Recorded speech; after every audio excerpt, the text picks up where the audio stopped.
From the campus of Salt Lake Community College in Salt Lake City, the Utah Debate Commission welcomes you to the Utah Governor Candidates Debate.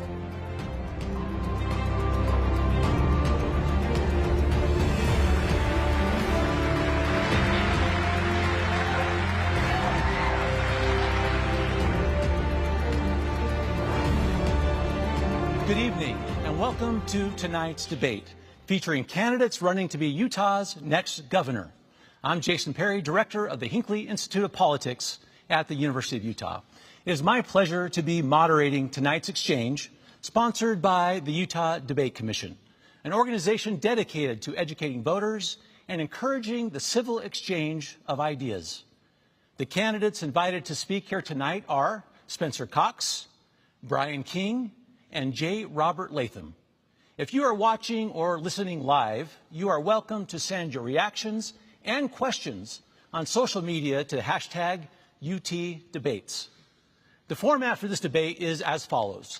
Each candidate will have a predetermined time to respond to the questions, and on occasion, there will be rebuttal time.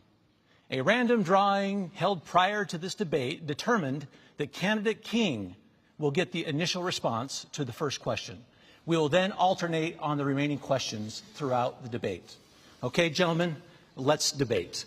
The first question helps us get a little personal, so we get to know you a little bit more. We'll lighten it first. Why do you want this job, and why are you the most qualified person to be the next governor? Mr. King.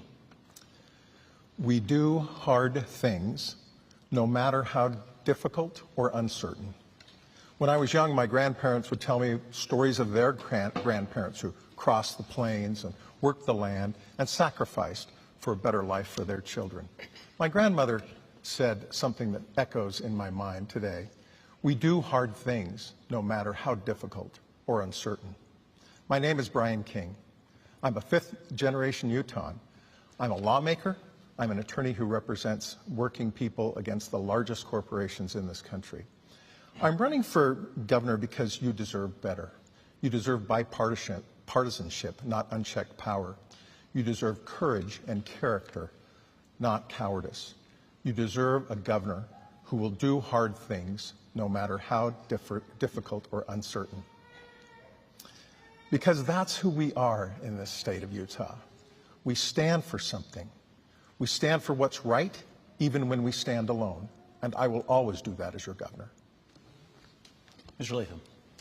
And Jason, please call me Rob. J. Robert is much too formal. And I'm running for governor not to tell you how to live your life. I'm running to be your liberator because you are in the best situation to make decisions as to how to run your life. I'm born and raised right here in Salt Lake County, graduated from Olympus High School, became a lawyer, and used that opportunity to represent folks who are the least among us, people accused of crime, families responding to a DCFS petition. And it is through that experience that I see the state of Utah abusing the people of Utah. And so what I hope to do as a governor is use my experience by those who really don't get a fair shake from our state government, a better shake. And I can do that best by being their liberator. Thank you. Mr. Cox, same question. Ladies and gentlemen, thank you so much for being here tonight. It's been an honor of a lifetime to serve as your governor over the past 4 years. We've accomplished so much together. I still can't believe they let a kid from Sanpete County be in this place, and I'm so honored to have served with you. Let's talk about what we've done together over the past 4 years. The largest tax cut in our state's history, over $1.3 billion. Despite my Democratic colleague voting against it. We passed the largest teacher raises in our state's history, despite my Democratic colleague voting against it. We also empowered parents against social media companies leading the nation, those companies who are taking advantage of our kids and destroying their mental health and their lives, and we did that together. We have paid down debt faster than any administration in history and kept our AAA bond rating.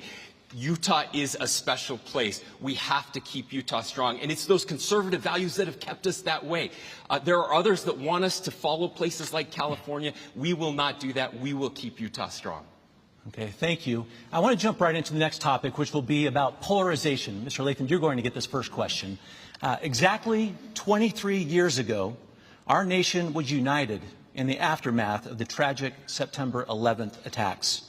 Today, we seem to be facing ever-increasing polarization. Through that lens, what are your thoughts on the presidential debate last night, and how do you believe leaders at both the state and national level can foster more constructive dialogue and maybe even some unity? Well, Jason, being that it is September 11th, I think we ought to not let the lesson from September 11th escape us of the consequences of empire and the blowback it creates and the exhaustion of our nation's resources that we're still experiencing today.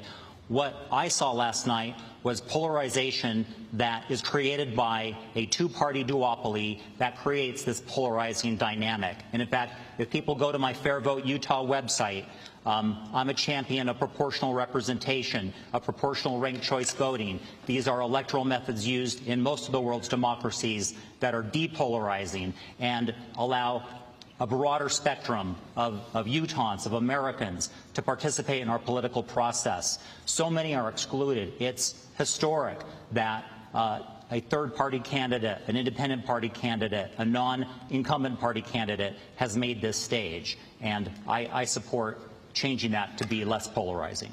Very good. Mr. Cox, same question on polarization. Yeah, thank you. I think all of us who were alive and old enough remember exactly where we were on 9/11. But I would ask you to remember how you felt on 9/12, that feeling of unity, that feeling of coming together. And I want to say something very clearly. Unity is not believing the same thing. Unity is acting together, and that's what makes this country so great. I have dedicated so much of my life to this concept of depolarization. I don't always get it right, but I have reached out to President Trump, I've reached out to President Biden, I've reached out to Vice President Harris. I've had these conversations with them about how we can do better at bringing people together. Treating people with dignity and respect does not mean compromising our principles or our values. We must always stay true to those principles and values, but we can do better. We don't have to hate each other. I do not hate my colleagues up here tonight as we debate each other. This should be a debate about ideas, not about attacking character. Thank you. Mr. King, same question on polarization. Thank you. You know, we have to step back when we talk about polarization, think about our Utah values. We here in Utah do believe in disagreeing respectably and respectfully and listening to other people, caring about them. And one of the things that's remarkable to me is that our current governor, for years, went ahead and said openly, I thought commendably, that he was not going to support Donald Trump. And then we see 2 months ago a flip. And this is the individual that the governor endorsed. He endorsed a man who openly brags of sexually assaulting women. He endorses a man who tried to overthrow our constitutional republic. This is the worst example we've seen on the stage of American politics in our lifetimes. We need to talk the talk. We need to walk the walk, not just talk the talk. And the governor right now is simply acting inconsistently with his statements that he wants to disagree better. We'll take a moment and give a rebuttal to thank you. The first Governor Cox. Thanks for letting me respond to that. Ladies and gentlemen, when the former president was nearly assassinated, I reached out to him and encouraged him to disagree better. Now, I don't pretend that I'm important enough for him to care about what I think at all. But what I have done is dedicated my life to depolarizing our country. And I'm going to do everything I can to help him, to help my party, to help Democrats, to help us come together. And I'm committed to that. It's sad to me that my colleague would dismiss the vast majority of voters in our state who are going to support the former president. But I'm going to do everything I can to help him and everybody else come together and treat each other with respect. Your time. Mr. King, your response for 30 seconds. Yes, thank you. You know, The governor talks about unifying and getting behind someone, but we need to stand up for the examples that are good for our children, to be a proper example himself in terms of what it means to disagree better. When you're talking about supporting an individual who has shown repeatedly so little regard for individuals who are talking in this political spectrum where we're trying to disagree better, the words again ring hollow. It's hard to say that he's trying to unify people behind someone as poor an example as Donald Trump. Mr. Latham, 30 seconds if you have a response. Well, again, what I heard is just kind of the gaslighting that we've been used to. Again, the Utahns that are excluded from this conversation. And again, that's responsible for why I'm on this stage, because so many don't feel like their views fit into the two-party duopoly. And so what I want to hear from incumbent politicians is, how do you intend to include all Utahns, women, underrepresented minorities in our state government, so that we have a government that reflects all of Utah, not just some of Utah? Thank you. I want to move on to some other topics here. First, about, I guess I'll put in the category of economic development and growth. Utah has consistently been one of the fastest growing states in the nation, and this trend is expected to continue. As a result, several issues are becoming increasingly important and facing mounting pressure. I'd like to talk about a couple of those. The first is the economy itself. Many Utahns are concerned about the state of the economy, particularly about rising costs and their ability to afford the essentials of life. As governor, what specific steps will you take to address these concerns and strengthen Utah's economy? Mr. Cox, you get the first. Yeah, thank you. I'm very fortunate that I get to tell you what we are doing and have done. I'm proud that Utah has led the nation over my tenure as governor over the past 4 years in economic growth. It is incredible what is happening here. This is the golden age of Utah. And yes, there are some growth challenges that we face. We welcome people. I've always said I'd love to build a wall around Utah and make California pay for it, but that's not how this works. And so when people come here, I'm grateful that you're here, and I want to remind you not to turn us into where you came from. Sadly, so much of the inflation that we are facing is because of a federal government and the current administration that is spending money out of control. The same type of spending that my Democratic colleagues here are supportive of. We have to stop that type of wasteful spending coming out of Washington, D.C. And I hope we get to this, we're going to build 35,000 starter homes in Utah over the next 5 years to reduce the cost of housing. And we're going to double energy production in our state over the next 4 years, so that we can make sure that we're reducing the cost of energy in our state. Mr. King, your response on the economy. Thank you. You know, I hear the governor talk about being #1 in the country, but statistics aren't everything. And for people who are struggling, they don't mean anything. As we travel around the state from Tokerville to Tremont, and we find people saying the same thing to us. If we're the best economy in the country, why do I find such a hard time making ends meet? Here's the commitment that I'm making to people of the state of Utah. My first priority is to make sure that on the first day of the King administration, we're looking out for everyday Utahns, middle class, working Utahns who are struggling to make ends meet. We do not want to have families who have to work a second or a third job simply to provide Christmas for their children. That's something that this administration is not focused on to the degree that they need to be. Looking after working class, middle class Utahns, taking care of our children, taking care of the people who are struggling to make ends meet the most.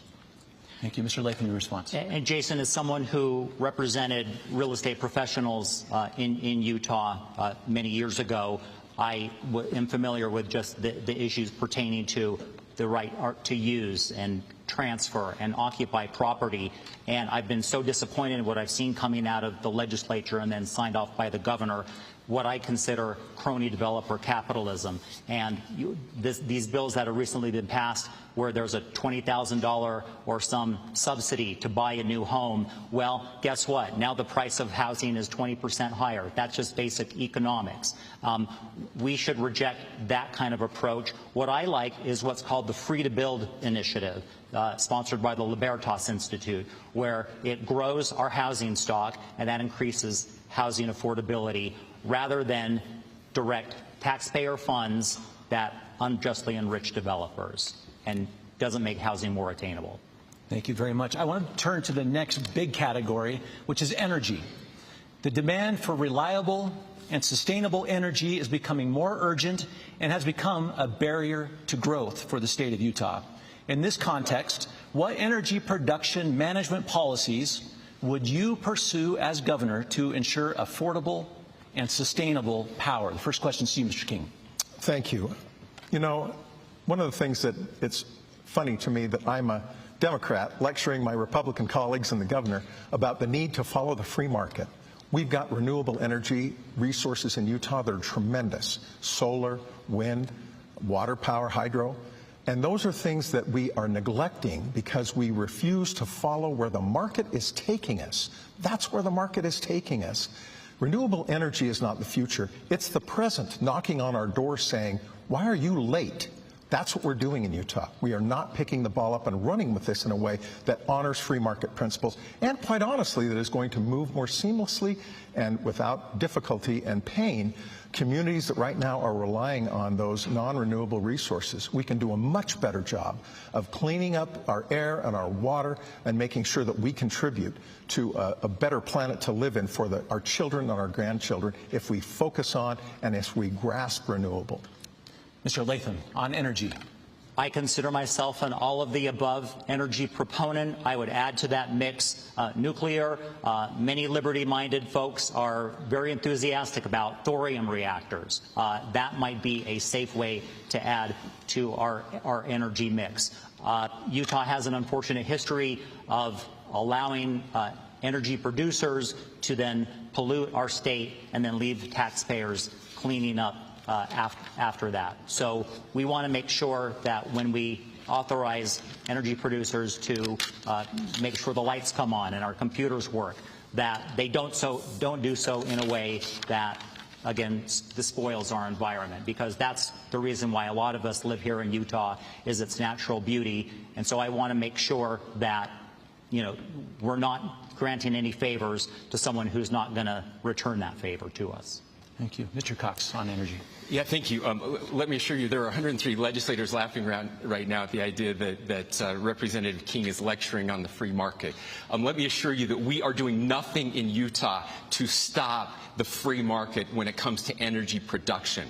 We want all of the above. Mr. Latham is absolutely right. We are an all of the above state, and we are growing our renewables faster than many states. But you know why we can't grow our renewables faster? Because of the left and the radical environmental movement that won't allow permitting reform. Most of our state are public lands. We can't even build the very types of things that he's arguing we should build because, again, the radical environmental movement and the Democrats in Congress will not pass permitting reform to make that possible. But we have to have nuclear. If you believe in decarbonizing and reducing the price of energy in our country, you have to support nuclear. And we are doing everything we can. Again, sadly, we have an administration and federal government that's making it harder and harder all of the time to do those types of projects, but Utah is leading the way, an all-of-the-above approach. If I could respond to that. A 30-second rebuttal. Thank you. You know, it's just not accurate to say that the market is dictating that we keep our coal-powered plants open. In fact, Rocky Mountain Power has made clear they're raising our rates in part because we insist at the legislature and the governor in keeping those coal-powered plants open, despite the fact that they are at increased cost and they're passing those costs on to consumers of the state of Utah.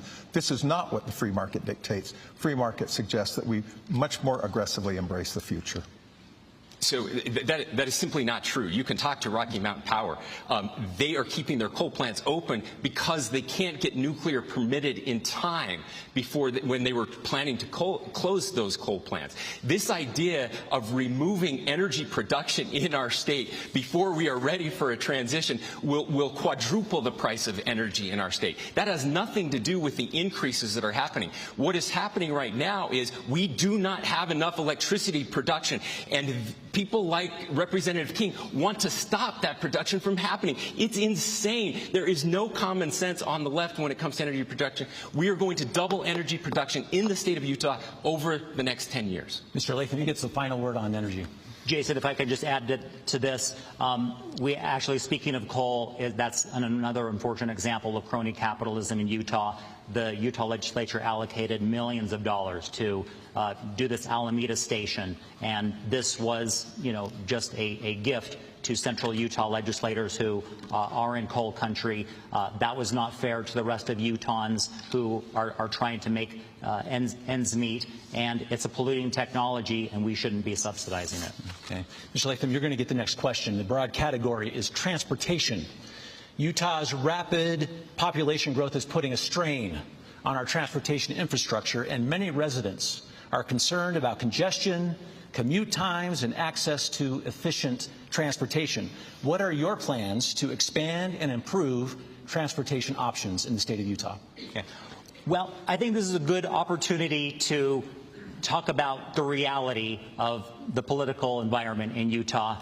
Were a libertarian to be elected governor. We have legislators, 29 in the Senate, 75 in the House. Probably only a handful, if any, are going to be libertarian. Now, maybe half of those are liberty-minded. There are actually, I think, a good number of legislators up there who I think I could work with on a pretty good basis. So on transportation, I would listen to legislators because they're studying these issues. They're attending the committee hearings. I would listen to their guidance on what they have to do. Ultimately, at the end of the day, it has to make sense for the average Utah commuter and person who uses transit and commutes to work every day. So I'd want to listen to them. But I'm worried about federal subsidies, creating perverse incentives, and of course I'm worried about crony capitalism and giving money to the folks who do these transportation systems. Mr. Cox? Yeah, thank you. And I will get to that. I want to just very quickly give a shout out to my friends, my people in coal country. There are people out there who have dedicated their lives to giving us the cheapest, most reliable energy in the country, and they deserve the credit for what they've done. This dismissiveness that I'm hearing from people who have raised their families living in coal country is very disturbing to me, and I just want them to know how much we care about them. Look, we have an incredible opportunity over the next 10 years. The Olympics are coming back to Utah in 2034. This is an opportunity for all of us, and I've been meeting with every mayor, every city council member, every county commissioner in this state and talking about the opportunities that we have right now. We are so fortunate to have a Department of Transportation that is recognized not across just the United States but across the world, and we have to increase transit. We're going to do that over the next 10 years. We have the largest trails program in the country happening right now in our administration. We want to connect every community in Utah via trail. So you can walk, you can bike, you can find other ways to get around. And last thing, we're going to go vertical. We're going to go vertical over the next 10 years. Talk about the Jetsons. It's going to look a little bit like that, but we'll get there. Thank you. Mr. King. Thank you. There's a lot that we can do in transportation. We're moving forward. When the Olympics came in 2002, we did a lot in terms of infrastructure for the freeway and tracks and front runner. That was all positive. With the Olympics coming back, we do have an opportunity to make some real gains here. The federal government is going to want to say to us, let's make sure that those Olympics in 2034 are well put on. That means that we have a chance to do transit projects that we wouldn't be able to do necessarily without that. We need to do more transit-oriented development. We need to make sure that people can live and work and stay in their own communities rather than having to commute 30 or 45 minutes in their cars. That's wasteful of their time and energy. It's dirty, of course, in terms of what it does to our air. And we can do a better job of making sure that our local communities benefit from how carefully we plan our transportation in a way that improves the quality of life and benefits families. So there's a lot that we can do there. As your governor, I look forward to being able to work with cities, towns, counties, and of course the Department of Transportation. Our last topic in this category, we've alluded to a little bit, but it's housing. Housing in the state of Utah. It's a concern for many of our residents who are looking for solutions. How would you address the challenge of increasing affordable housing options across the state to ensure more Utahns can find homes they can afford? Yeah, and again, we have touched on this, and I'm excited to touch on it again because it was my #1 priority going into the legislature last session. We have to build. It is the only answer. Sadly, over the past 15 years, we've stopped building starter homes, homes that are under $400,000, homes that are under $300,000.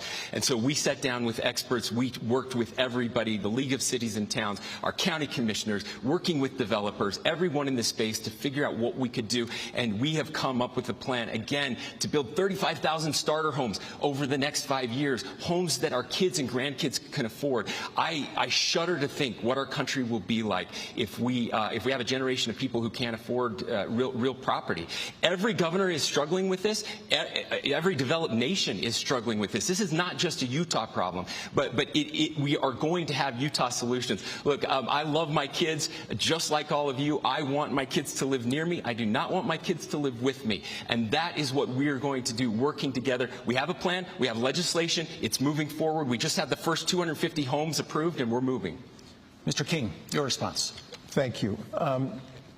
We do want to make sure that our children and grandchildren don't come to us and say, you know, I'd love to stay in Utah, but I can't do it. I can't afford a home. If we're the best economy in the country, why is it that so many people have such difficulty getting into a home? That's something that can change. It has to change. We've done some good things. I'll agree with that. But there's so much more that we need to do, because right now the average home cost is over $500,000, and that is simply unaffordable for individuals who have just gotten out of school and are trying to get into their first home. One of the things we can do is provide greater disincentives for people who do not live in Utah to not purchase homes as speculative or investment properties. They have no intention of living there many times. They just want to either flip them for speculation purposes, or they want to rent them out at inflated rents. And that's not good for Utahns. We need to make sure that Utah housing stock is purchased and available for Utahns. Same question, Mr. Latham. And Jason, just to build upon my earlier answer about the Free to Build program, I really encourage folks interested in this issue to look at the freetobuild.org website. It has, I think, some great market-oriented solutions that can, again, increase housing affordability in Utah. And look, one of the issues about the Utah legislature is it is composed of a large number of developers. And one way developers make their money is to reduce the supply. And when you reduce the supply, when you have this construction cartel, that raises the cost of housing for the housing consumer, but it makes it certainly more profitable for the developer. And I'm a free market, liberty-minded person who's not going to really put up with that kind of approach. So yeah, maybe they might overrule my veto if they want to do another thing like they just did with the past bill and give themselves a subsidy and increase their bottom line. That's something that would happen over my veto. Okay. I'm so happy that we have a student question. This is Cassidy Archuleta. She's a student at Salt Lake Community College, and her question is about Amendment D. As a student, I'd like to welcome you guys to our campus. Thank you for being here tonight. This fall, we will see the constitutional amendment regarding legislature's ability to repeal and modify citizen ballot initiatives. My question to you is, should legislature have that power? Mr. King, you get the first response. Thank you. Thank you, Cassidy. When legislatures with great power say to people, we, the legislature, need more power, and it needs to come from you, the people of the state of Utah, the answer to that question is really simple and straightforward, and it's a hard no. This is nothing but a power grab that we're dealing with in Amendment D.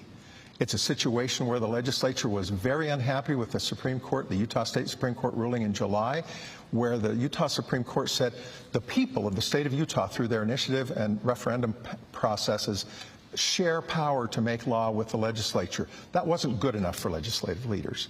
And they came along and they said, no, we want to put an amendment on the about the state constitution on the ballot and gaslight people and deceive people into voting for it when they're telling us it accomplishes something that it really doesn't. This is deceptive, it's deceitful, and it is something that every Utahn should come out to the polls in November and vote against.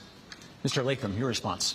I'll be voting no on Constitutional Amendment D. That's assuming, of course, that it gets onto the ballot. There was a legal challenge. I know it was heard in court.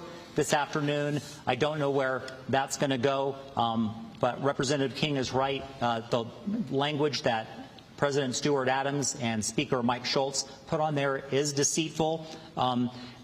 A good lesson in how initiatives have played out in Utah. Recall Initiative B from the year 2000. This was the civil asset forfeiture. It was passed by 69% of Utah voters. And then law enforcement was upset with it. They lobbied over years to get the legislature to trim it back and trim it back. Now, thankfully, through many years, we have those civil asset forfeiture protections restored.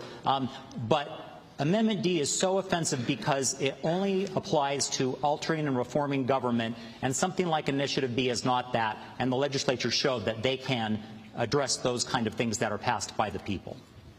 Mr. Cox, Amendment D. Cassidy, thank you for the question. This is one that a lot of people in the state of Utah are struggling with right now. There's a reason that the Founding Fathers did not put direct democracy as part of our national constitution, but we do have it in our state constitution, and it's very important that we have the opportunity as people to propose initiatives and referenda as well to overturn a decision by the legislature. I will tell you the best states in this country, all ranked, have less initiatives, not more. Initiatives should be rare, but they are important, and we have to keep that power available. I'm very glad to hear that Representative King is opposed to expanding the power of the legislature. What most people don't know is the governor doesn't have an opportunity to weigh in on constitutional amendments. That's totally the purview of the legislature. But a couple of years ago, there was a power grab by the legislature, and that was when the legislature expanded their power to call themselves into special session. Unfortunately, Representative King supported that. I think he may be lamenting that a little bit right now, but sadly that's outside the purview of the governor right now. Jason. 30 seconds on this topic. Thank you. The governor is deceiving you in the same way that the legislature is. He signed 2 bills coming out of the special session 3 weeks ago that enabled this constitutional amendment to get on the ballot in November. He doesn't want to talk about that. He's complicit with the legislature in this power grab, and that's not unusual. He's a lapdog for the most extreme and the most divisive voices in the legislature. Okay. Jason? Mr. Latham and then Mr. Cox. I'll also just direct voters to my Twitter account, where I post the friend of the court brief that the governor submitted to the Utah Supreme Court, asking them to side with the Utah legislature against the League of Women Voters in supporting that amendment. So he's already displayed that he is with the people who have put this very deceitful constitutional amendment forward. I want to be very clear here. What my colleague just accused me of is trying to keep the people from voting on this amendment. That's as anti-people as anything we've heard up here. The people should have this choice, and if you don't support it, then vote no. But trying to keep the people from voting on it, I think, is incredibly deceitful. Okay, we're going to change topics here for a moment. We're going to talk about education. Mr. Latham, this will be you addressing this issue first. Utah's Constitution currently requires income tax revenue to be used for K-12 education, higher education, or services for children and individuals with disabilities. This fall, Utahns will be voting on a constitutional amendment that would expand the uses of income tax to include other state needs. Please explain why you would support or oppose this amendment. To you, Mr. Latham. If it's the one I'm thinking of, Constitutional Amendment A, that's supposed to decouple the income tax from education, but let it be used for other purposes. I know there's disagreement among liberty-minded Utahns about this amendment. I currently support it. As a libertarian, support the separation of school and state. I think that market-based education just delivers a better product for children and their families, and I get that it goes to possibly budgets that you oversee as a University of Utah administrator, but I think we need to move away from state-sponsored education just because they affect the curriculum. I mean, we have a law in Utah that teaches young people about adoption and all the trauma that causes, and they're just being indoctrinated rather than educated. Mm-hmm. Thank you. Yeah, to you, Mr. Cox. Yeah, thank you. This amendment does something else as well. It removes the state portion of the sales tax on food. It's one of the ways that we are fighting against the federal government and the inflation that we're seeing. I fully support removing that tax on food and expanding what we can spend income tax on. Look, this happens every year. The legislature ultimately decides and then passes that on to the governor, a budget.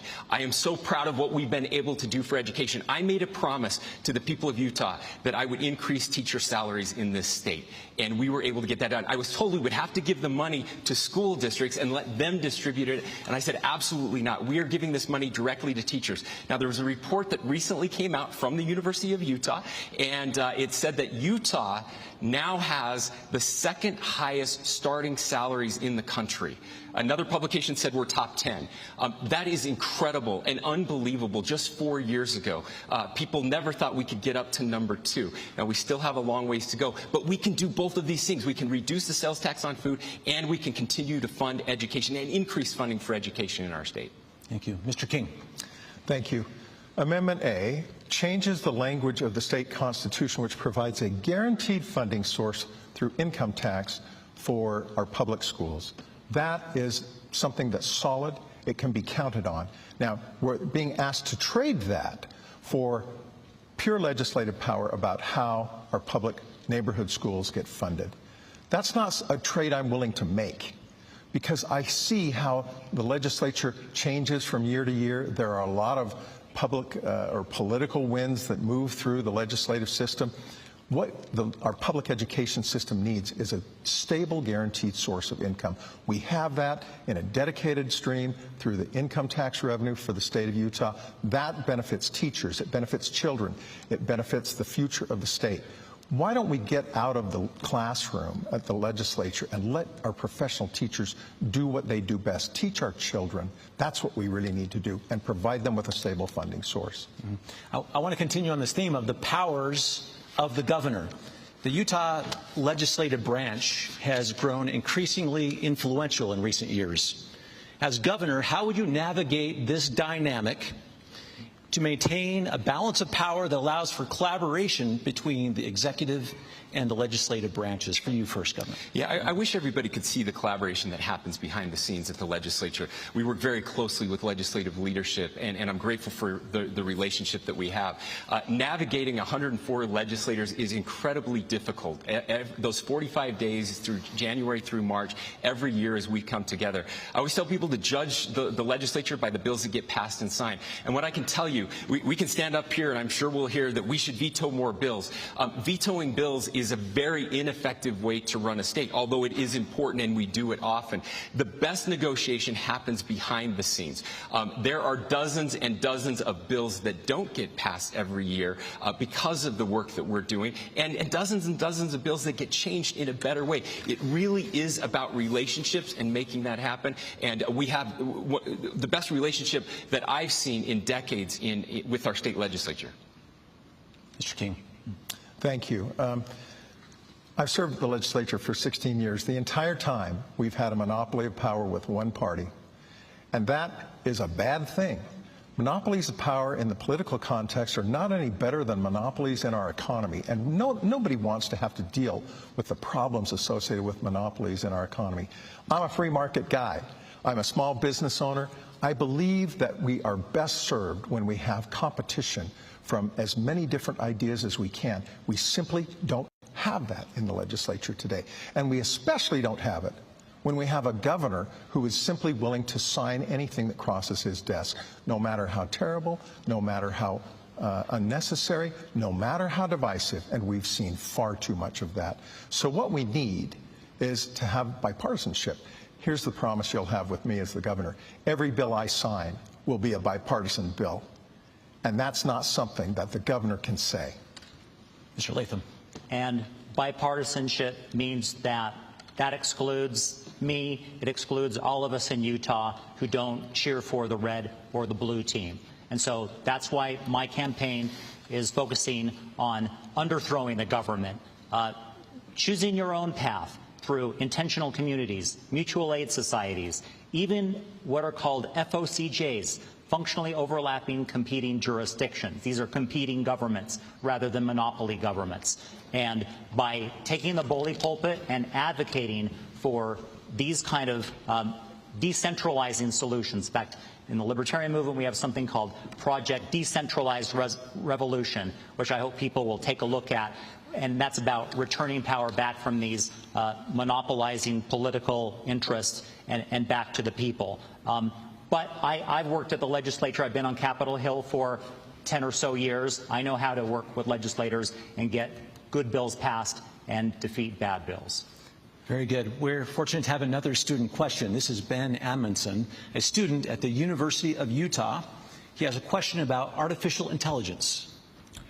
Candidates, I personally witnessed how AI has changed education in our state for both students and teachers. How do you plan to address the expansion of AI in our state, balancing job protection with privacy concerns? Mr. King, you get the first response. Thank you.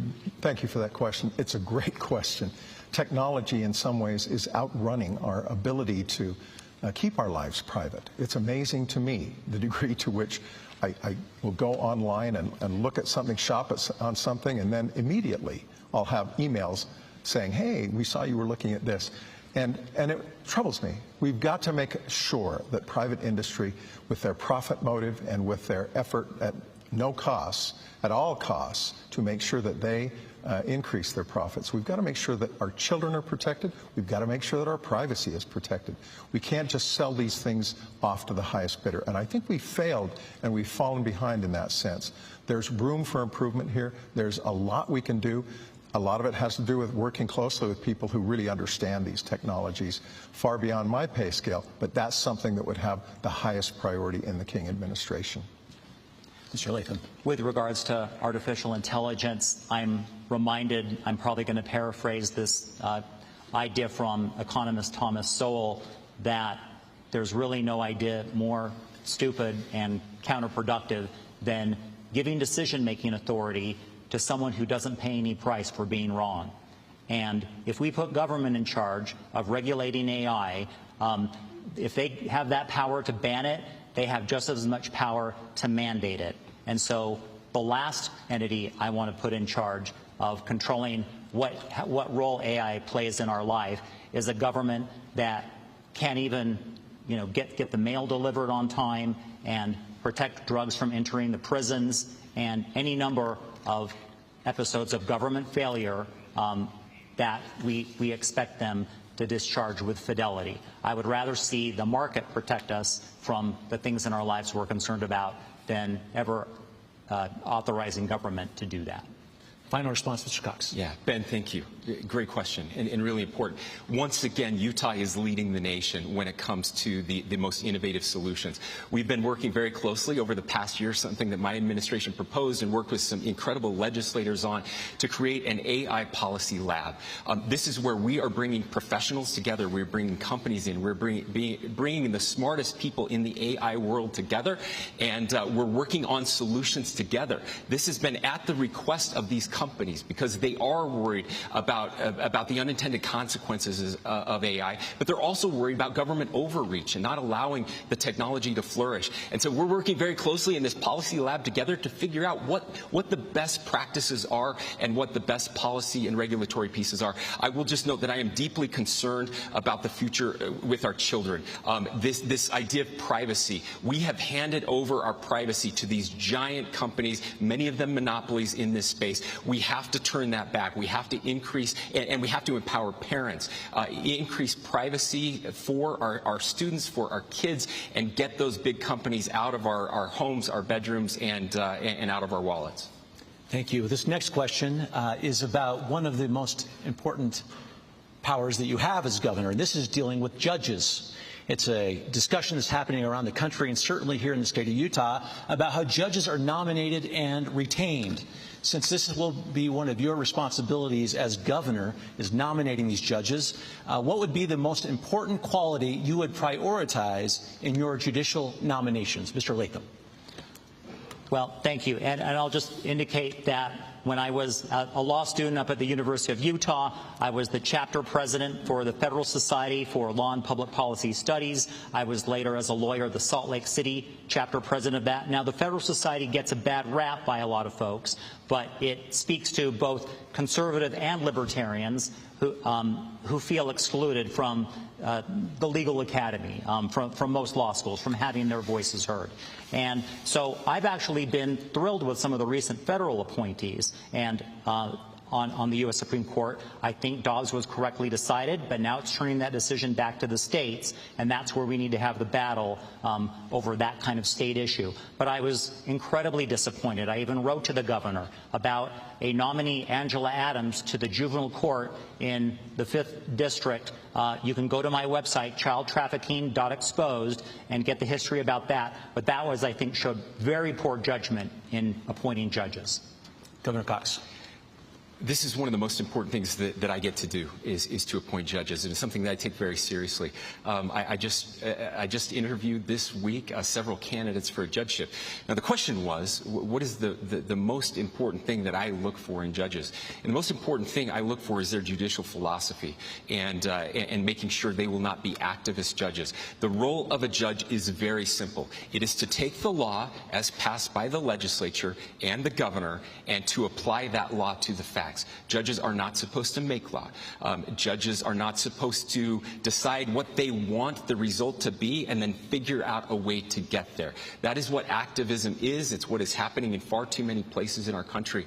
And I'm proud of the judges here. They're not all perfect. They don't all get it right, but we have done a tremendous job. I think we have the best system in the nation for choosing our judges. With Senate consent, they get an opportunity to talk to these judges, review what they're doing, and then we, the people, after they've been chosen, get an opportunity to decide if we're going to retain them. And I'm grateful that we have fewer activist judges here in the state of Utah. I want to tackle one question. We're kind of running out of time, so we're not going to get a full minute about. Sorry, Mr. King. Give your response, and then you can take the next question also. I do want to address this. I think you get a chance to address it. By the way, you have 3 attorneys up here, which is a huge mistake, but I'm the only recovering attorney. We've got 4, actually. Thank you. I appreciate the chance to respond because I do care very much about our state judiciary. You know, Utah State Judiciary is one that is admired the most across the entire country.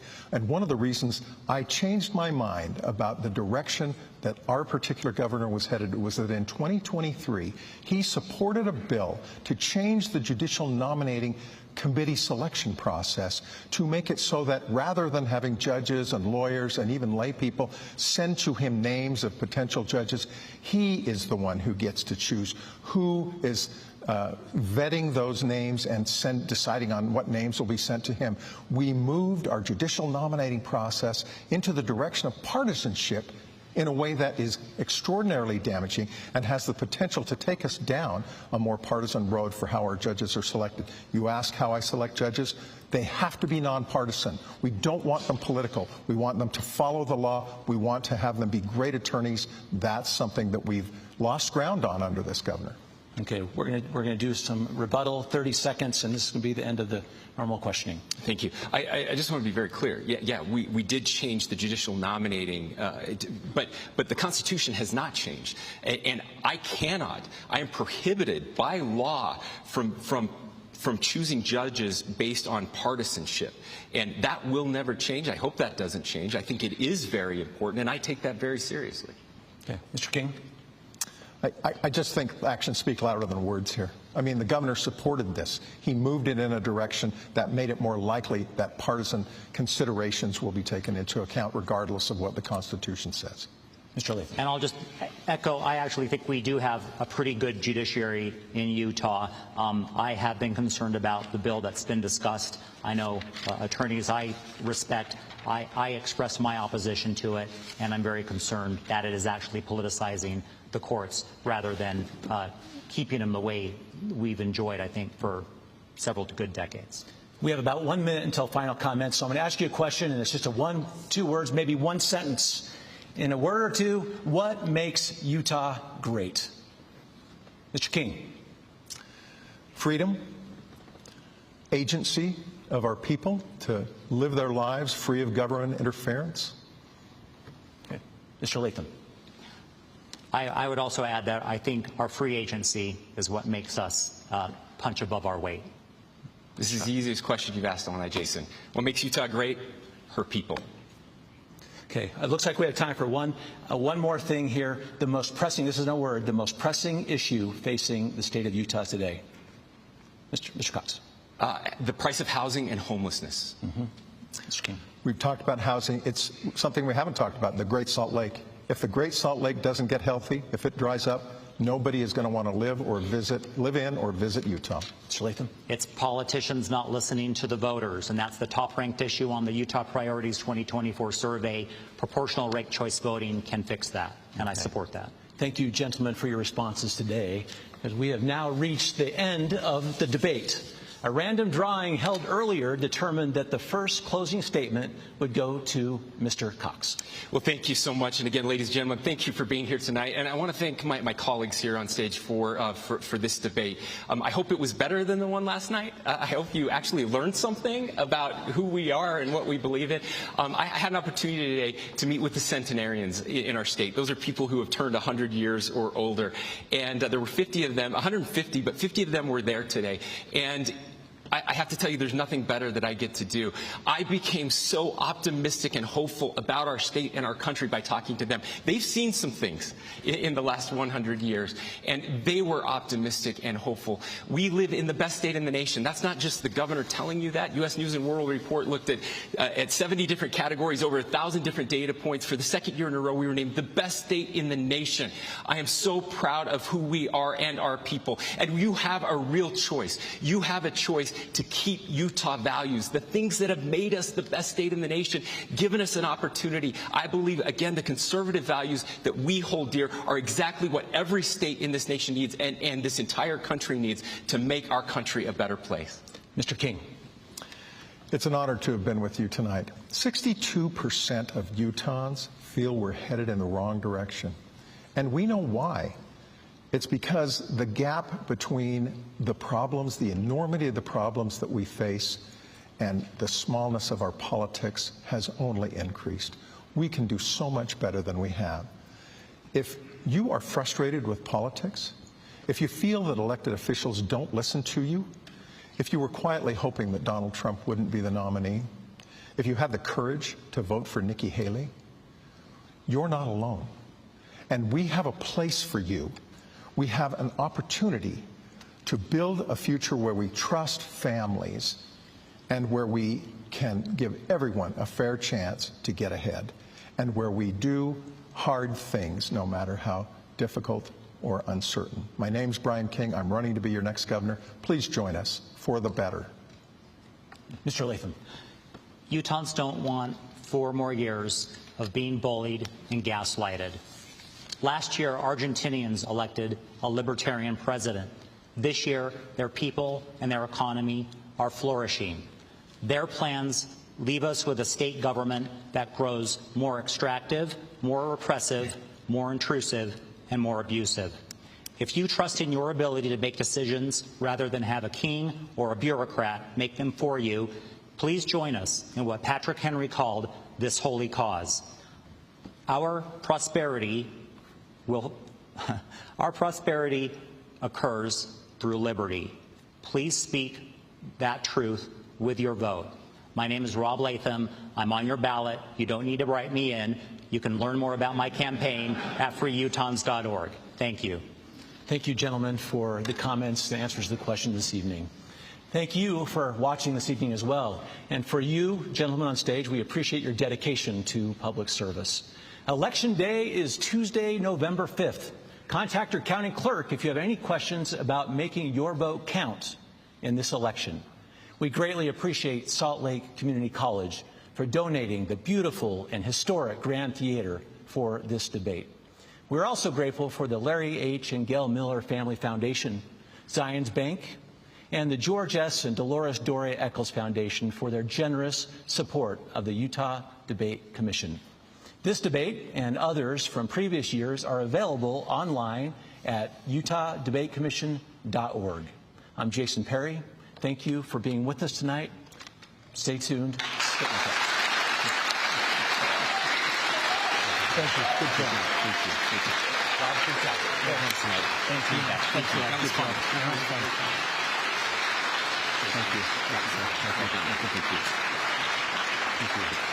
See you at the next alumni dinner down in St. George, huh? For sure. Okay.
go to where the fuzzy microphones are. Let me get. Just drinking from my own glass first. I win. Let's push You're gonna boost me? Oh, there we go. All right. Howdy, howdy. I guess you're wondering why I all called you here this evening. And then where? Well, I see a huge camera right here. Wow. So you talked about a lot about the two-party duopoly. How do you get that message across to all? How do you get? He talked over you, so I. How do you get that message across to all of Utah that there should be more than just the two parties? Well, I encourage people to go to my website. It's fairvoteutah.wordpress.com. It's a WordPress site, so I don't have the actual domain. I've been affiliated with an organization called Fair Vote based out of the Washington, D.C. area for many years, been supporting a lot of ballot initiatives, mostly at the local level, and I think that's actually where we need to do that. So I've been a big proponent of ranked choice voting in Utah.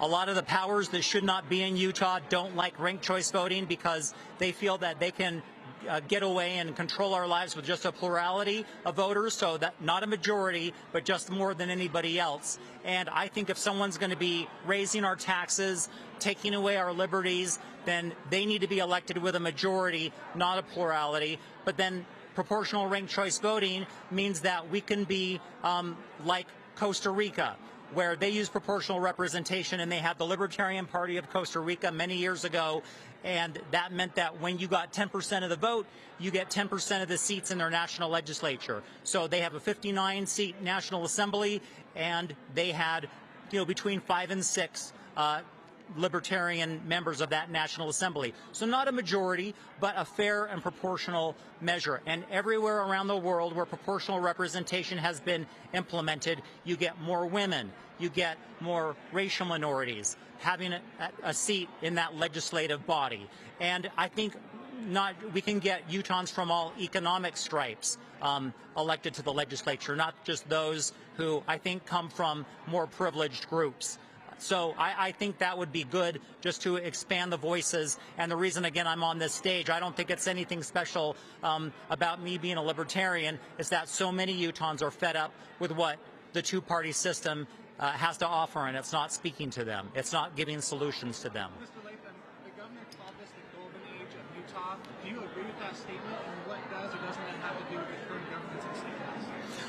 I don't think he can take credit for it being the golden age of Utah. I think I'm a techno-optimist and an optimist. So, if you recall the book, I think it's Steven Pinker's Enlightenment Now. He says if you could choose any time in history to be born, it would be right now, because every second forward is better than the second that preceded it. And so yeah, we might be in a golden age, but I want to take us, and by the way, gold, of course, is the color theme of the Libertarian Party. So if we really want a golden age, then we're going to elect a Libertarian as Utah's next liberator, not governor. But although Utah's very liberty-minded, obviously I think we can go further in that direction. But you're going to need to elect a Libertarian to push us in that direction. Polling numbers are very low compared to Cox and King. How do you feel like you're going to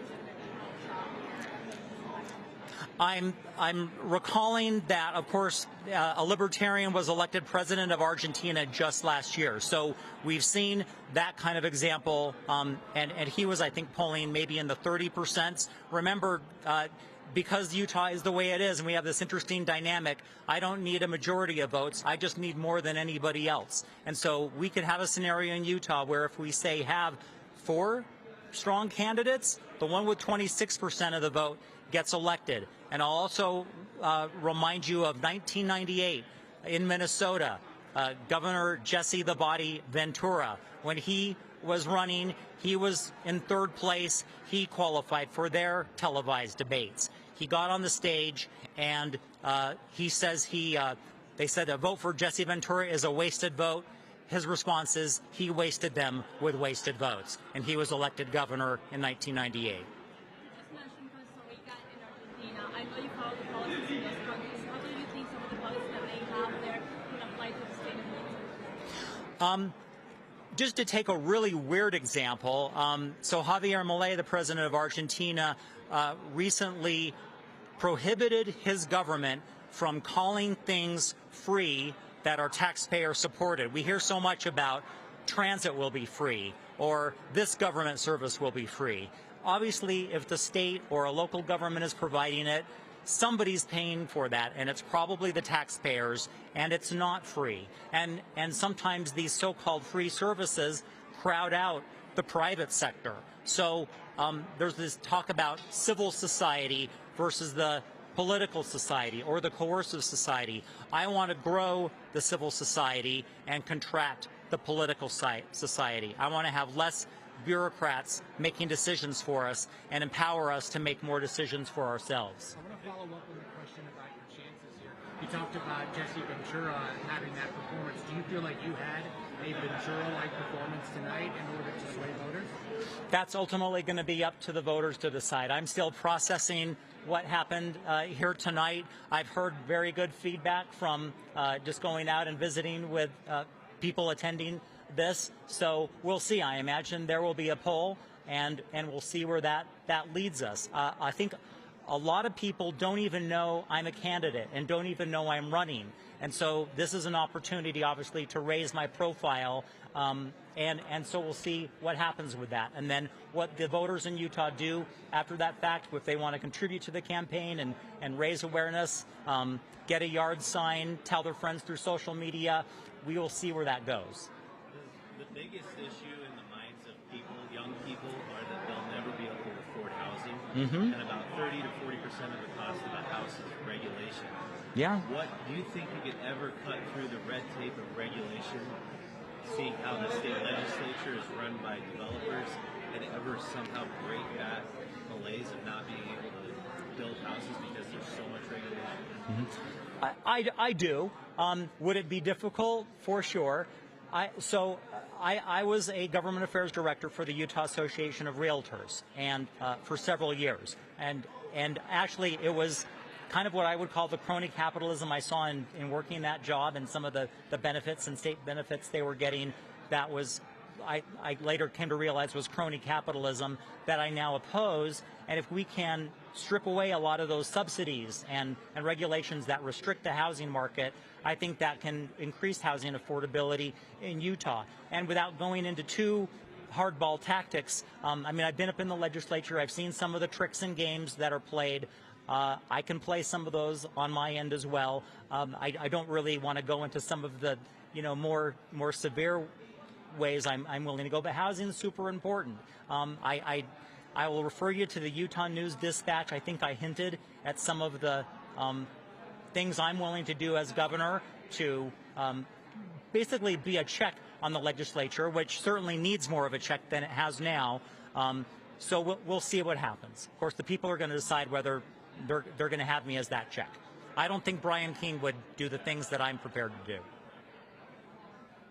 Let's say you're not elected. How do you continue the party's momentum? Well, taking this, I would go and I would encourage more Utahns to run as libertarians, including just at the local or the county level. Another thing that my running mate, Barry Short, is championing is let's try to get these filing fees at the county level down. They're hundreds of dollars. They are a barrier to entry, and they prevent just a lot of Utahns, I think, who have good ideas from serving in their local government and in their communities. And our filing fees for candidates are some of the highest in the Intermountain West. So that's one thing I would champion, just to lower that barrier of entry, but then just encourage. Another thing is uncontested races. Go back and look at my Twitter account. I highlighted at least 13 legislators who voted in favor of this Constitutional Amendment D who are going to run unopposed in the general election. And so when no one stands for their competition, I mean, there's nothing more frustrating me to see an uncontested race. And so one of the things I try to do is if we can't get a Democrat in there, let's try to get at least a libertarian running. So that's one thing I'm hoping that my presence on here. And again, the people speaking are showing that a libertarian can make the stage. And we're highlighting the fact that we've been excluded for so long from just debate discussions, that hopefully they see that when we're included, the debate organizers, I could tell how thrilled they were. And then when they told me I qualified because it was just a relief. Oh, thank goodness we're not having another boring debate between, the red team and the blue team. And so I hope that I added some spice to this conversation, as I think I did 4 years ago when I took the stage for the congressional district race and the second CD. And that is our time. Thank you very much. Thanks, everybody. And feel free, really, after this, to follow up through my website. I'm pretty accessible. Thank you.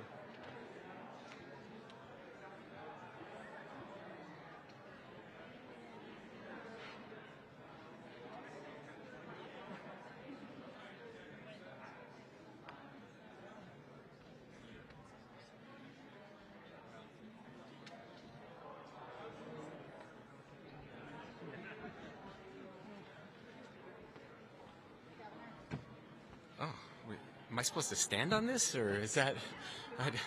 All right, we're good. Hey, everybody. Great. It's a good night. Good night for Utah. Grateful to, again, my colleagues, my opponents who were on stage with me tonight. I didn't watch the debate last night. I heard some bits and pieces, but I hope that the people of Utah saw that this was a very different debate. It was a substantive debate. You could see that there were differences and some similarities, but overall, a great night for Utah and a great night for our campaign. Governor, you did not answer the question on Amendment D. I think I did answer the question on Amendment D. Look, I'm on the record. This is a very close. I understand why people are opposed to it. I understand why people support it. I am very worried about our state becoming more like California. I'm very worried that every initiative is going to be litigated. We've already seen initiatives being filed using that language from the Supreme Court, even though it has nothing to do with the function of government. People are trying to include that. And so if I could have written it, I would have done some things differently. I'll just leave it there. I don't get that opportunity. I don't get an opportunity to weigh in on this at all. I don't even get to call them into session now. So yeah, I think on balance, it's worth supporting, but it's close, and I see why people are opposed to it. But how will Yeah. you mark your ballot? I just answered that. Next question. Intervenidas con Telemundo YouTube, una pregunta en tu mensaje. Oh, vámonos de eso. Bueno, primeramente faltan 2 meses para las elecciones. De cierta manera sé que dijo que no había el debate ayer, pero sabemos que Trump tiene unas políticas muy marcadas cuando se trata de inmigración. ¿Usted se ve de cierta manera reflejado o va a cambiar esa manera de que se ve el Partido Republicano? No, mira, es algo bien difícil hablando de los inmigrantes que están viniendo aquí.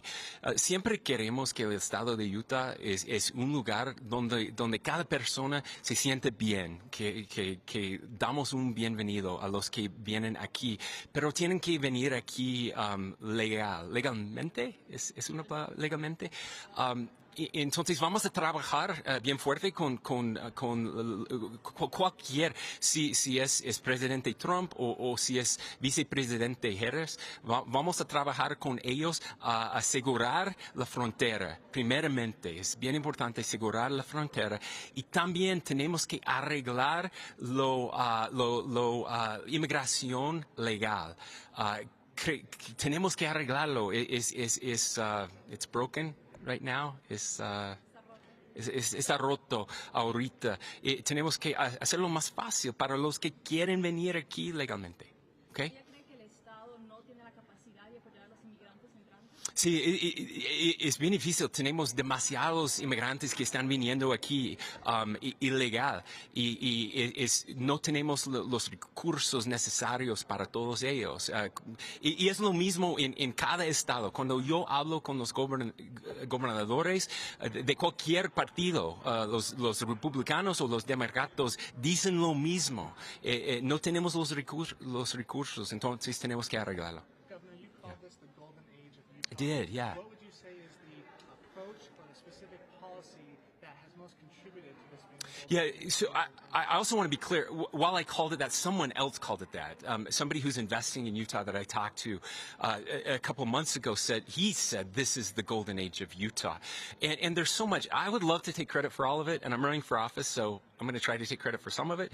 But I will tell you, it's about our people. It's about our ability to work together. It's not a governor. It's not a legislature. It's all of it. And it's decisions that were made 10 years ago, 20 years ago, 50 years ago that have helped to get us here.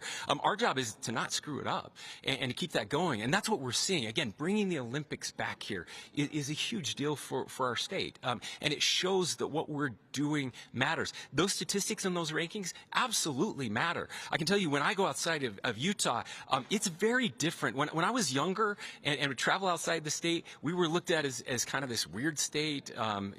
People didn't know much about us. And now it's the exact opposite. People look at Utah glowingly. They write about Utah glowingly. And again, they're coming here. Now, that's causing other problems. And that's my biggest concern, is that we will lose that golden age. And we will lose that if we don't fix housing, for example. We will lose that. If we don't save the Great Salt Lake, we will lose that. And we are going to save the Great Salt Lake. But we have to continue to work on those problems that people are facing here in the state of Utah, so that the standard of living can continue to be high. Governor, you were asked to Yes. defend again your endorsement of Donald Trump Yeah. in this debate. And when you made your initial statement not endorsing him, it seemed like it came from a moral place. Yeah. Do voters have a right to question whether or not your morals are changing? Absolutely, they have a right to question that. I have no problem with people questioning that, and I have a right to answer that question. And what I can tell them is my morals haven't changed at all. In fact, they've only strengthened in really trying desperately to help him and our party do better and be better. And again, I don't pretend like he's going to care at all about what I think. I'm not. I'm just a kid from Stampede. I'm the governor of Utah. I don't think I'm going to change our party overnight. I don't. But I am going to try. I'm going to try, and I'm going to try with him. I'm not going to give up on him. I'm not going to give up on anybody. I've mentioned that I will work with him. I've worked with President Biden. I will work with Vice President Harris, whoever wins, and I will do everything I can to help unify our country. But Governor, you seemingly did give up on him originally. I did, and I shouldn't have. I think it was a mistake, and that's where, again, in that moment, when I saw for a time the potential to be better on some of these things, and I'm going to continue to have that conversation. Governor? Yes, please. Yeah, and then, sorry, we'll come here. Yeah, please. You mentioned during the debate that you talked to former President Trump about wanting him to just breathe better. What are your thoughts on his comments during the debate last night? I didn't watch the debate, so I apologize. I don't have any insight there. You say housing and homelessness are the two most Yeah, common yeah. issues. The gap between the rich and the poor is really growing in Yeah. Utah. You want to build these houses, 300,000 starter homes, Yeah. 30,000 starter homes. 35,000 starter homes. Yeah, And yeah. the legislature is dominated by developers who do want to maximize their profits. So how do you cut through the red tape to make that possible? Yeah. So again, we have to incentivize the right things in this state, and that's what we're trying to do. Look, if we had a shortage of shoes in this country, then I would want our shoe companies to make money. I would want them to make more shoes. I can't build houses. I need developers to build houses, right? And I think there's a moral imperative to start building starter homes, but we have to we have to use the free market to do that. We've seen in this country, we've seen in California, we've seen in New York, we've seen in Europe, policies that try to disrupt the free market to make things cheaper just don't work. You actually have to harness the free market. And the way we do that is to make it so that they actually can make money building smaller homes that are less expensive. Government is one of the biggest drivers of housing costs in this state. Every time we say you can't build on that piece of property, or you can't, or you have to have a piece of property that is this big, then we are adding cost to that, right? You're not going to build a starter home on a half-acre lot. That doesn't make any sense, right? So we have to have more density. And those are things that we're working on. We're working with planning commissions. We're working with city council members, and we're actually making loans available. The people who want to build this can't get loans right now because of the bank failures that happened a year and a half ago. That's one of the big things that we've learned. The small and medium-sized developers that want to build this stuff can't because they can't get construction loans. And if they get construction loans, they're like 8 to 12%. So what we did was we passed something that, working with banks and credit unions, will allow us to loan money for people who are going to build homes under $400,000 and eventually under $300,000 at 3% instead of 12%. And that's how we're going to harness the market to be able to build those. Do you think ADUs, tiny homes, prefab Yes. homes are part of this? Yes, all of those, all of the above. That's Absolutely. kind of stops from regulation. That's exactly right. So we've passed some ADU regulation, deregulation in the state to make it so we can build more ADUs. I don't think we're done there. We need more townhomes. We've got to fix the laws around condominiums because developers aren't building condominiums anymore because of some ambiguity in the law that they're worried about. And so we've got to fix that. But all of those things you mentioned, it all has to be on the table. Last question, guys. Last Yep. question. Governor and Representative King disagreed on why Rocky Mountain Power is raising its rate. Yeah. He said it was because of you and the legislature trying to keep coal operating, right? Yeah, And has absolute. I don't know where he made that up from. Yeah. It's not a thing. Explain it Yeah. further how he might have gotten there. I have no idea. You'll have to ask him that because that's not a thing. I mean, we talked to Rocky Mountain Power. What's driving power increases today is that we don't have enough power in this country today, in large part because, again, of policies that have been adopted by the Biden administration and others. It was very interesting. If you go back and look, I think it was last year at the State of the Union, President Biden talked about how we can't get rid of our coal plants too early. Those were his words. He went off script and talked about that. And that was the first time I'd heard that from this administration, which is really important. So look, they were talking about closing coal plants in the 2034 range, somewhere in there. But they were also talking about replacing those with nuclear. Can't do that. There's no way that we're going to have nuclear ready by then, sadly, unless major changes are made to deregulation. But none of those increases have anything to do with us making them keep coal plants open, because we're not. Thanks, everybody.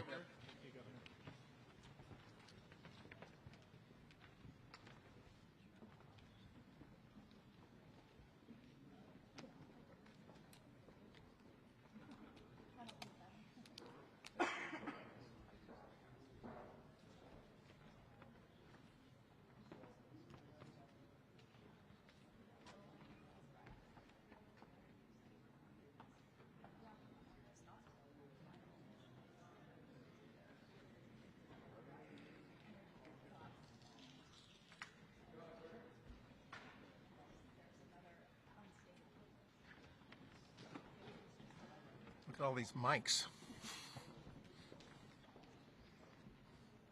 Representative King, we wanted to ask your opponents didn't really get the chance. The Great Salt Lake has maybe been mentioned 3 times all night long. What hasn't been done over the last 4 years, and if you're elected, what needs to be done with the Great Salt Lake? Thanks for the question. I wish we had had a little more discussion about it, quite honestly. It really is true that nobody is going to want to visit Utah. Nobody's going to want to live in Utah if that Great Salt Lake is gone. And we need to be facing up to that and talking about it more. We've done some things up at the legislature that have laid a foundation for future real concrete effort, but here's the reality. We have not set a goal for a lake level that we have to hit. That could be a trigger for more proactive measures. We need more proactive measures. We've got to do more than we're doing right now. Part of the problem is we've had 2 relatively wet years, and honestly, I think it has made the legislature and the governor a bit complacent. And it's diverted attention away from how critically important this issue is, and that concerns me because we're not going to continue to have these wet winters, I don't think. You know, hope and prayers are wonderful. I believe in them, but I also believe that faith without works is dead, and we've got to do something. Utahns join me in that belief. So we've got to do something more aggressive to make sure that we get water to the Great Salt Lake and actually measure how much we're getting to the Great Salt Lake. So there's a lot to be done there. Representative King. Representative King, you've interacted with Governor Cox over the course of your political career. what questions you wish had come up during tonight's debate. I wish we'd talked about reproductive rights. I wish we'd talked about abortion. That was I was ambivalent about that question if it did come up, because the doctor has come into the room that I've been in his office with my wife, and said, I have some terrible news for you. This unborn child that you're excited about welcoming into your family is not going to make it, not going to survive. And what followed then after that were a series of questions and a series of things that we raised with the doctor as to trying to get answers to. And some of the things the doctor had answers to, but there was a lot that the doctor couldn't answer and didn't know. I mean, not that he didn't know, but he said, I can't answer your question with precision. You could have this happen or that happen or the other happen. And I came away from that whole experience thinking the last people in the world that should be having a say, dictating what happens when parents are going through that kind of a circumstance, when a woman is dealing with that kind of a situation, are the people in the Utah State Legislature and the governor of the state of Utah. I wish we'd had a chance to talk about that, because that's going to be something that Utahns face. Now, it may be that based on our court proceedings that the trigger ban that was put into effect in 2020 and some of the other restrictions that have been put in place by the legislature don't end up being actually carried out because they'll be unconstitutional, but I worry about that. We need to trust families. We believe in Utah in agency. And it doesn't matter what a person's moral beliefs are about abortion. What matters is, what do we want to do in terms of the power of the state to get into our homes and to get into our doctor's offices?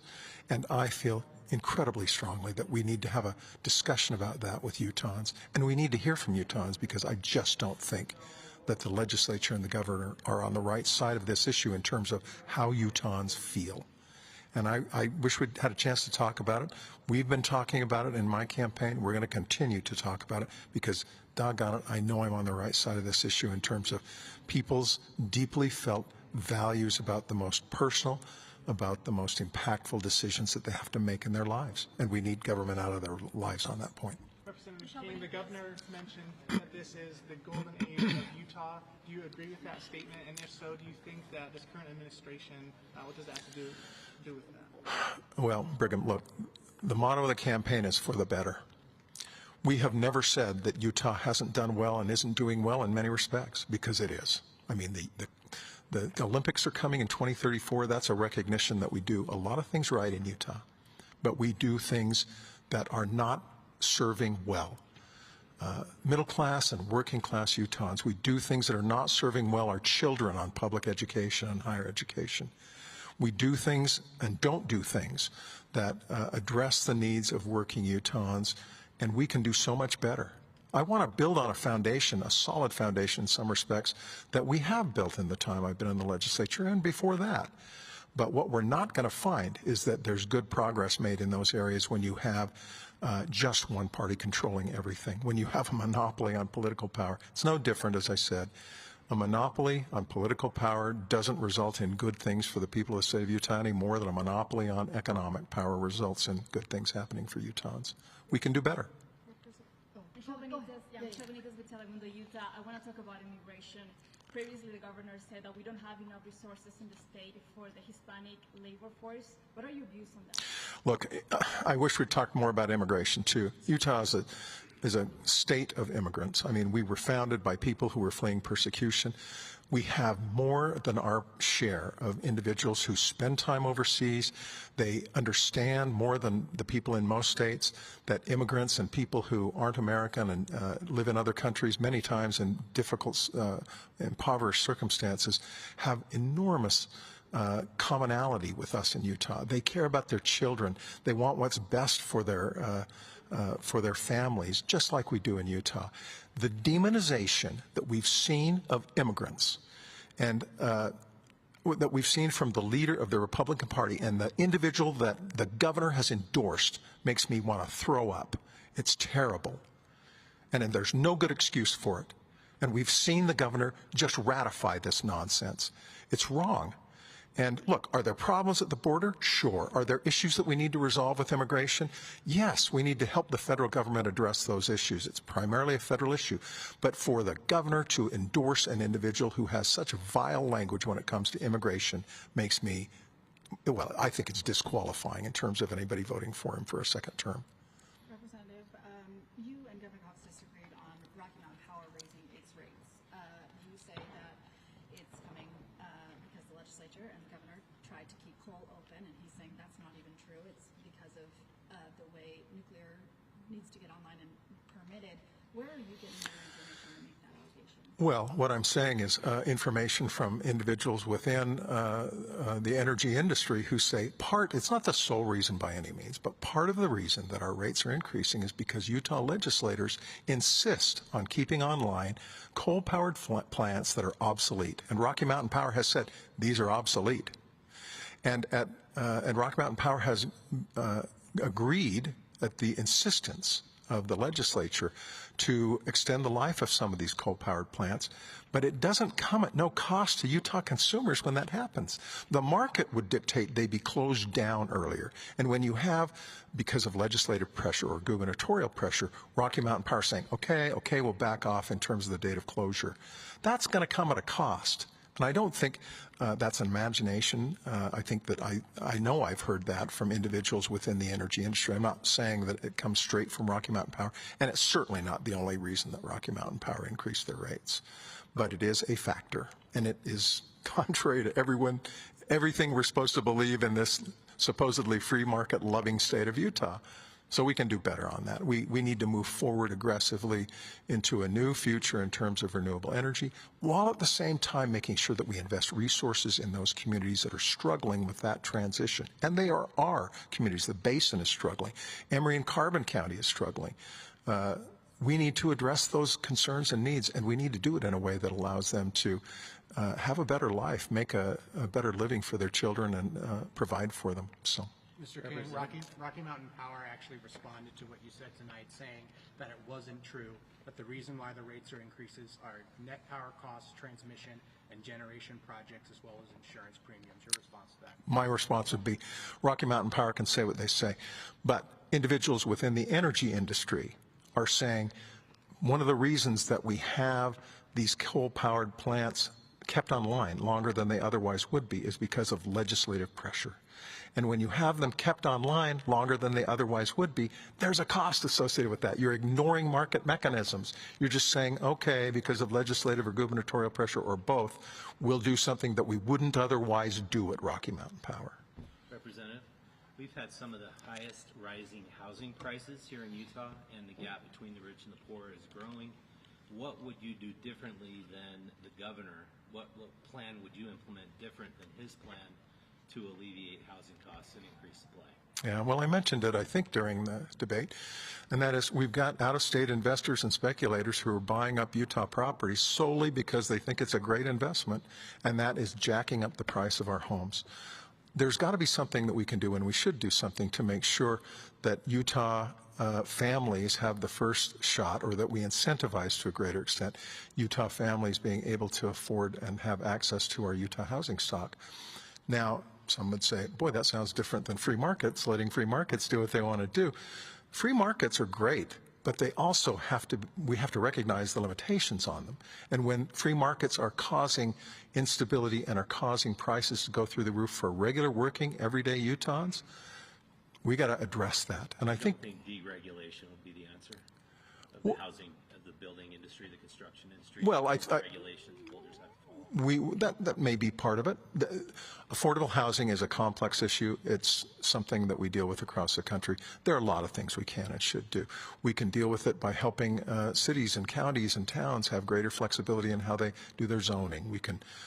There are many ways of ensuring that we move down housing market prices. But one thing I don't hear the governor talking about is making sure that we put in place disincentives for those who would want to basically raise the price of our housing stock in Utah just because out-of-state individuals want to invest or speculate in a good housing market in Utah. Thank you very much, Representative. Appreciate everyone being here tonight. Thank you for coming.